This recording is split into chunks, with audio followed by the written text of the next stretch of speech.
Quand on pense aux maladies dans la mythologie grecque, on pense aux pestes envoyées par Apollon aux habitants de la ville de Thèbes, puis celles envoyées aux Grecs coalisés contre Troie.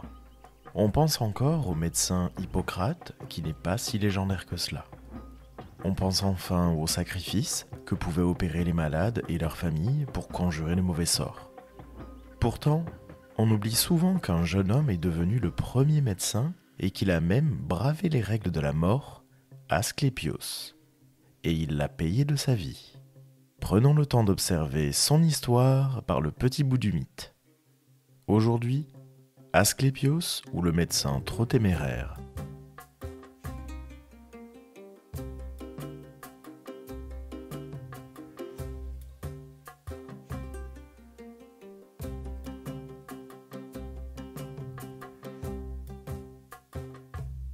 En lien avec cet épisode sur Asclépios, retrouvez l'épisode d'Apothicast consacré à la médecine dans l'Antiquité.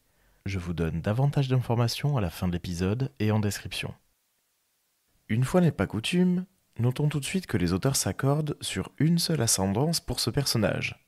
Dès les temps archaïques, l'auteur de l'hymne à Asclépios le chante ainsi. C'est le guérisseur des maladies, Asclépios, fils d'Apollon, que je chante pour commencer. Dans la plaine de Dothion, la divine Coronis, fille du roi Phlégie, enfanta pour le plus grand bonheur des hommes ce dieu qui apaise magiquement les pénibles souffrances. Ainsi donc, salut à toi Seigneur, ce chant est ma prière. Cet hymne à Asclépios laisse cependant les lecteurs sur leur faim. La source littéraire principale sur ce dieu et sa naissance toute particulière est une ode du poète Pindare. Celui-ci a consacré sa 3e Pythique à Asclépios. La fille de Phlégias, le bon cavalier, n'avait point encore porté son fils jusqu'au terme normal, avec le concours d'Ilytie, protectrice des mers, quand, domptée par l'arc d'or d'Artémis, en sa chambre, elle descendit dans la demeure d'Hadès par la volonté d'Apollon. Le ressentiment des enfants de Zeus n'est jamais vain. Elle l'avait dédaigné dans l'égarement de son cœur. Elle avait consenti à une autre union, à l'insu de son père, elle qui d'abord avait été aimée de Phoebos aux longs cheveux.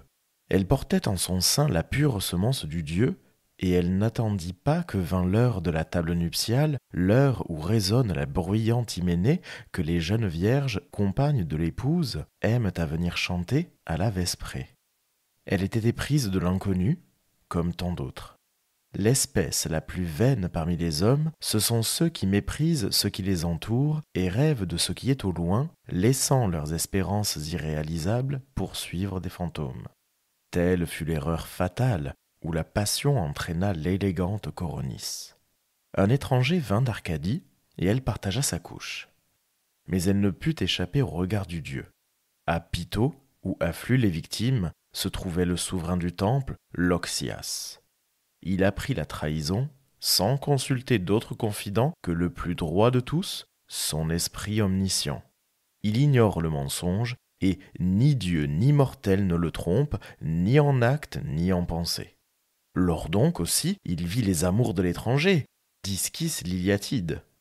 Il vit cette fraude impie et il envoya sa sœur frémissante d'un courroux formidable à Lacéria, car la jeune fille habitait sur les bords escarpés du lac Boïbéis. Son destin changea. Le malheur vint s'abattre sur elle, et beaucoup parmi ses voisins, partageant son sort, périrent avec elle. Souvent un incendie, jailli d'une seule étincelle, fond sur la montagne et anéantit une vaste forêt. Mais quand les parents eurent mis la jeune femme sur le bûcher dressé comme un mur, et que la flamme impétueuse d'Héphaïstos l'eut entourée, alors Apollon déclara « Mon cœur ne souffrira pas plus longtemps que je laisse périr un fils de mon sang d'une mort lamentable, et qu'il partage le destin affreux de sa mère. » Il dit, et, du premier pas, il atteignit l'enfant et le ravit au cadavre. Devant lui s'entr'ouvraient les flammes. Mais Pindare délaisse un détail, présent à l'origine dans un texte d'Hésiode désormais perdu, mais repris par Ovide dans ses Métamorphoses. Il s'agit du rôle du corbeau que sa langue perdit. Voici ce qu'en dit le poète latin.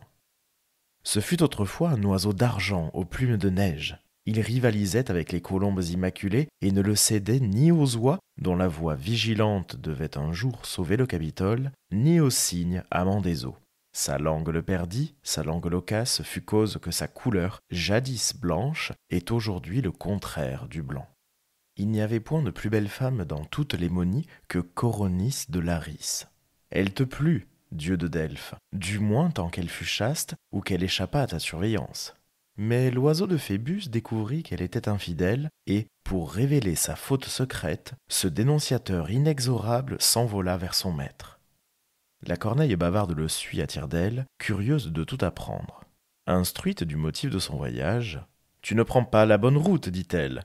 Ne méprise pas les prédictions de ma langue. Considère ce que j'ai été et ce que je suis.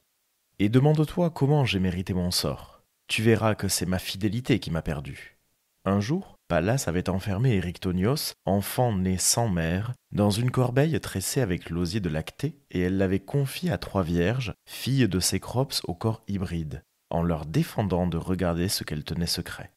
Caché sous le feuillage léger, j'épiais du haut d'un ormeau touffu ce qu'elles faisaient. 2 d'entre elles gardent sans frauder le dépôt confié à leurs soins. C'étaient Pandrosos et Hercé. Seule Agloros traite ses sœurs de peureuses. Elle défait les nœuds de sa main, et à l'intérieur de la corbeille, elles aperçoivent le petit enfant et un serpent étendu à ses côtés. Je rapporte tout à la déesse, et, en récompense de ce service, je m'entends dire que Minerve me chasse du nombre de ses protégés, et je suis mise après l'oiseau des nuits. Mon châtiment peut apprendre aux oiseaux à ne point se compromettre par leur babil. Mais peut-être n'était-elle pas venue me chercher la première, sans que je lui eusse rien demandé de pareil. Tu peux bien interroger Pallas elle-même. Elle a beau être en colère, elle n'ira pas, dans sa colère, jusqu'à le nier. Coronéus, illustre au pays de Phocide, ce que je dis là est bien connu, m'a donné le jour. J'étais fille de sang royal et de riches prétendants, ne me méprise pas, me recherchaient. Ma beauté fit mon malheur. Un jour où, marchant sur le rivage à pas lents, comme c'est ma coutume, je me promenais à la surface de la grève, le dieu des mers me vit et s'enflamma. Lorsqu'à m'implorer, il eut assez perdu son temps et ses paroles caressantes, il voulut me faire violence et se mit à ma poursuite. Je prends la fuite et, quittant le terrain solide, je m'épuise vainement sur le sable mou. Puis j'invoque les dieux et les hommes, mais ma voix ne parvient à aucun mortel. Pour sauver une vierge s'émut et me porta secours. Je tendais mes bras vers le ciel, mes bras, devenant tout noirs, se changèrent en ailes légères. Je m'efforçais de rejeter mon vêtement sur les épaules, il était remplacé par des plumes qui avaient poussé dans ma peau des racines profondes. J'essayais de frapper mon sein nu de mes 2 mains, je n'avais plus ni main ni sein nu. Je courais, le sable ne retardait plus mes pieds comme tout à l'heure, mais j'étais enlevé au-dessus du sol. Bientôt, je me sens chassé, emporté à travers les airs, et me voilà, pur de toute faute, attribué comme compagne à Minerve. Mais à quoi bon, si, changé en oiseau pour un crime horrible, Nyctimène me succède dans cet honneur? C'est une histoire bien connue dans toute l'île de Lesbos. N'as-tu jamais entendu dire que Nyctimène avait souillé la couche de son père? Elle aussi, elle est oiseau, mais la conscience de son forfait l'oblige à fuir tous les regards et la lumière du jour. Elle cache sa honte dans les ténèbres, c'est à qui l'expulsera du domaine désert. Elle avait dit. Puisse, répond le corbeau, tes prédictions, qui m'invitent à revenir en arrière, retomber sur toi. Moi, je méprise tes vains présages. Sans renoncer à poursuivre sa route, il va raconter à son maître qu'il a vu Coronis couché avec un jeune homme de Lémonie. À la nouvelle de ce crime, le dieu qu'il aime laisse tomber sa couronne de laurier. Il change de visage et de couleur. Son plectre lui échappe. Le cœur gonflé d'une bouillante colère, il saisit ses armes coutumières. Courbant les cornes de son arc, il le tend et transperce d'un trait inévitable le sein qu'il pressa tant de fois contre son sein. Sa victime, frappée, pousse un gémissement. Elle retire le fer de sa blessure et, tandis que des flots de sang teignent de pourpre la blancheur de ses membres, elle s'écrie « J'aurais pu, Phébus, subir un châtiment de ta main, mais être mère auparavant. Aujourd'hui, nous serons 2 à périr par mon trépas. » Elle se tut, et sa vie s'échappa avec son sang. Dans son corps inanimé se glissa le froid de la mort. Son amant se repent, trop tard, hélas, d'un châtiment si cruel, et, pour avoir écouté la délation, pour s'être ainsi enflammé de colère, il se maudit lui-même. Il maudit l'oiseau par qui il a été contraint d'apprendre le crime, cause de sa douleur. Il maudit aussi son arc, sa main, et avec sa main, les flèches qu'elle a témérairement lancées.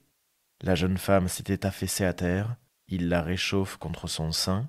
Par des secours tardifs, il s'efforce de vaincre la destinée et il met en œuvre les ressources de l'art médical, mais vainement. Après ces tentatives infructueuses, quand il a vu préparer le bûcher où la flamme suprême va consumer le corps, alors des gémissements, car des larmes ne peuvent baigner le visage céleste, s'échappent du fond de son cœur.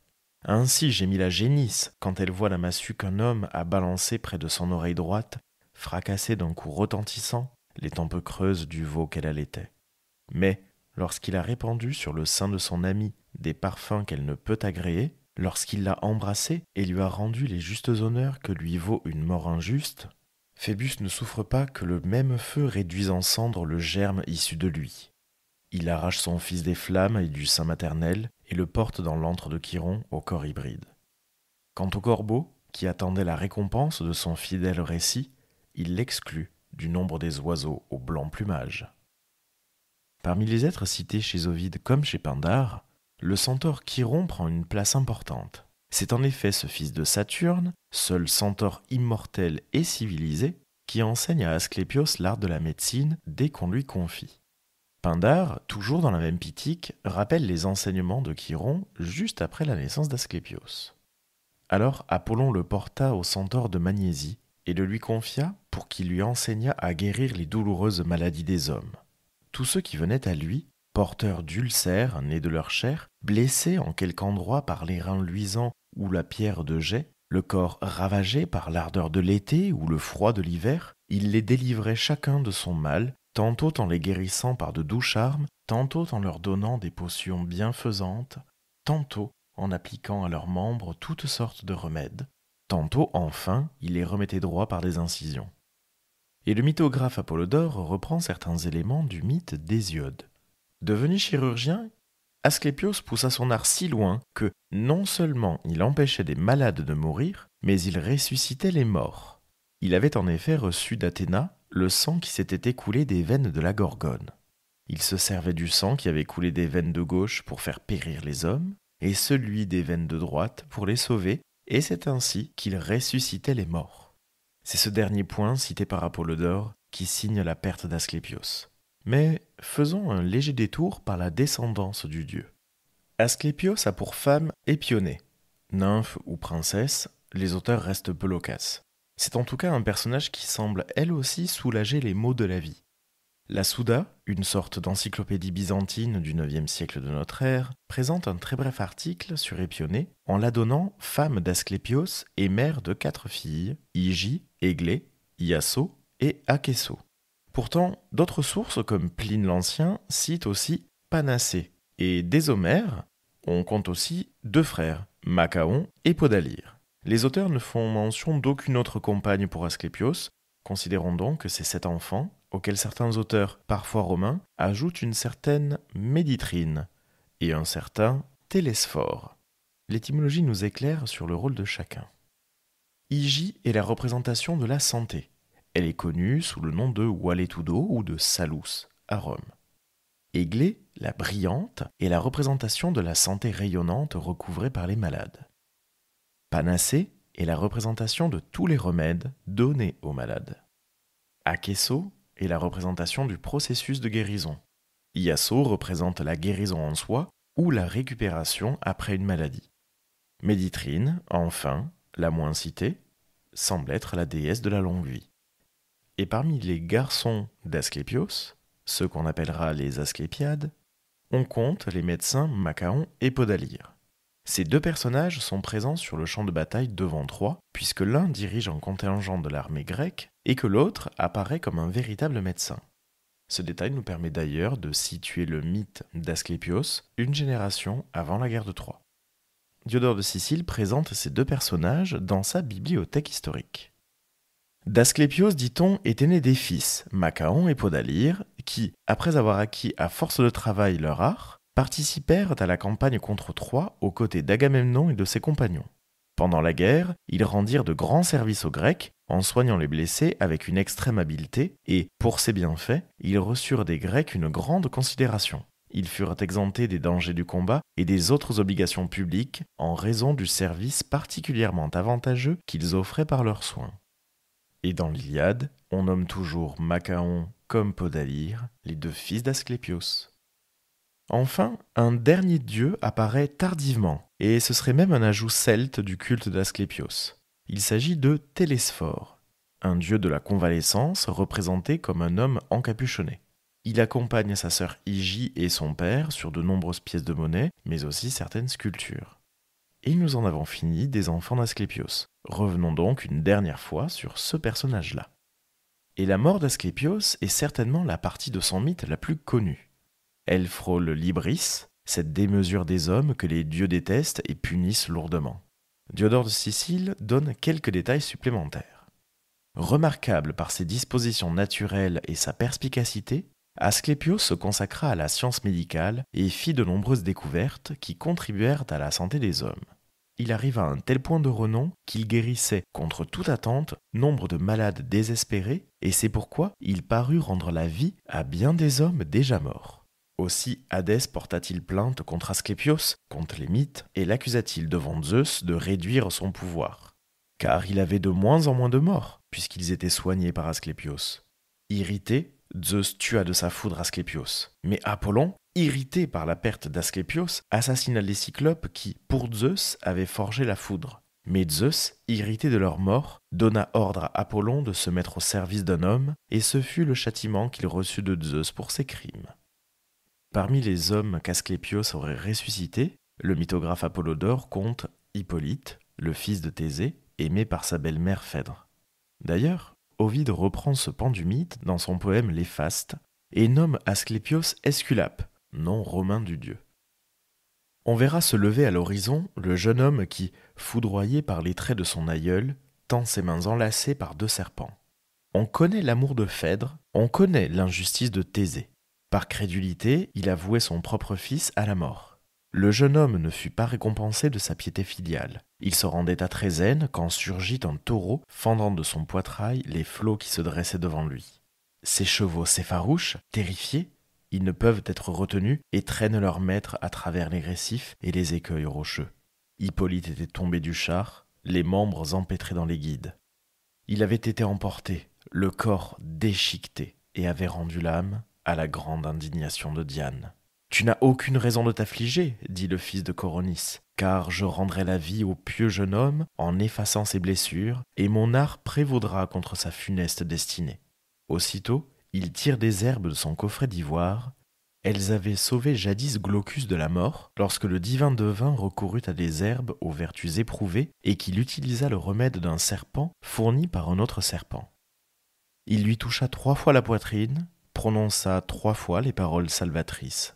Hippolyte releva sa tête qui reposait à terre. Le bois sacré et Dictina le cachent dans une retraite du bosquet. Au lac d'Aricie, on l'appelle Virbius. Mais Clyménus et Cloto déplorent, elle, qu'on ait maintenu le fil de sa vie, lui, qu'on ait porté atteinte à ses droits souverains.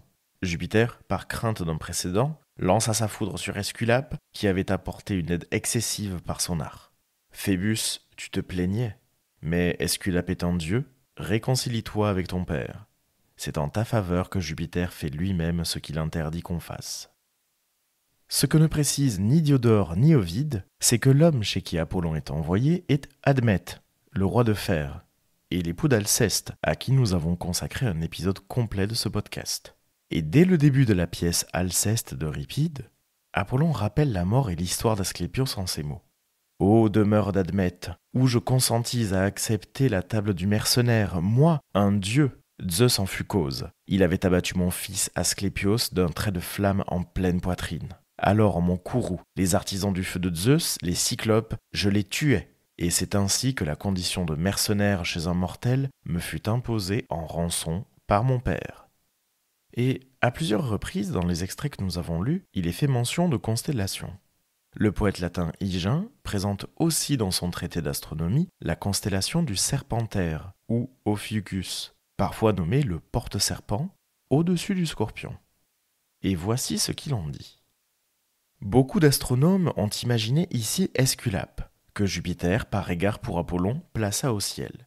Car Esculape, dans son existence terrestre, manifestait une telle supériorité en médecine qu'il ne lui suffisait pas de soulager les douleurs humaines, mais qu'il ressuscitait aussi les morts.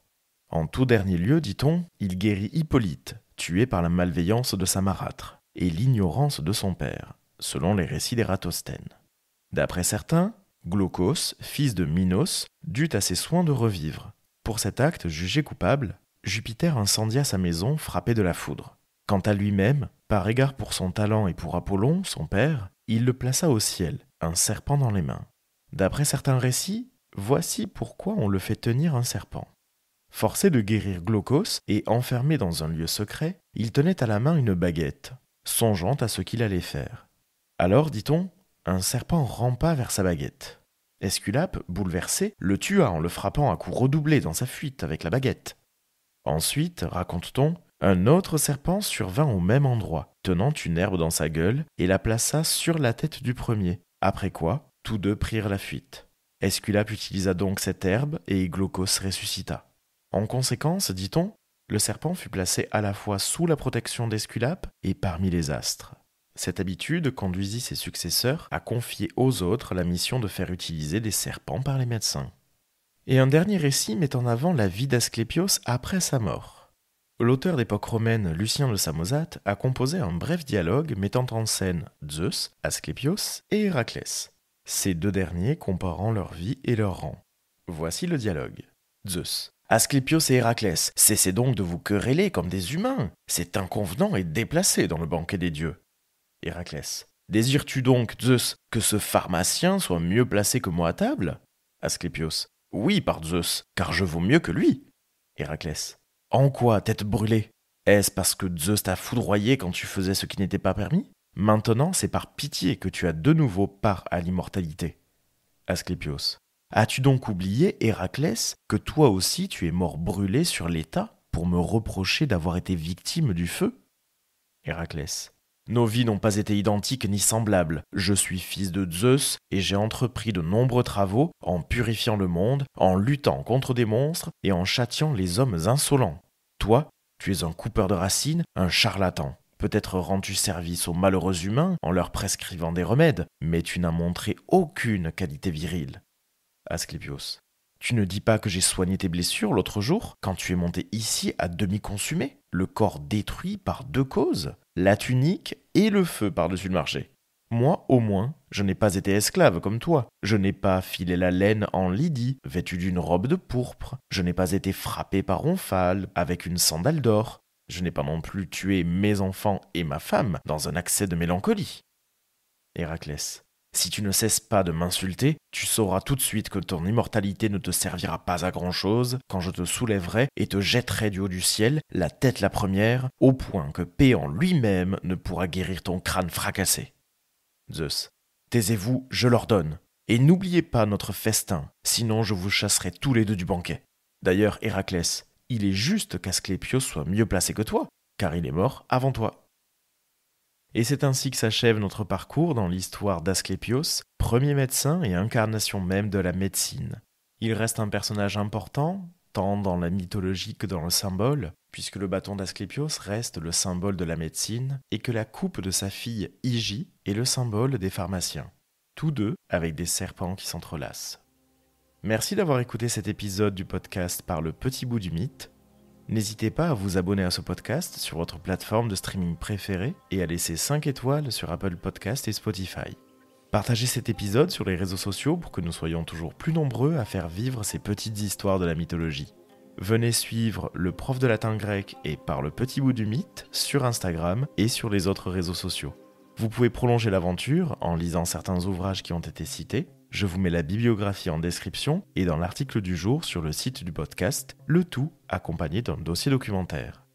Et retrouvez aussi l'épisode d'Apoticast, le podcast de Bastien Delattre, notamment l'épisode avec Charline Beu sur la médecine dans l'Antiquité romaine. Ce podcast est disponible sur toutes les applications d'écoute. J'y fais une petite pastille mythologique d'ailleurs. À bientôt pour un nouveau coup d'œil par le Petit Bout du Mythe.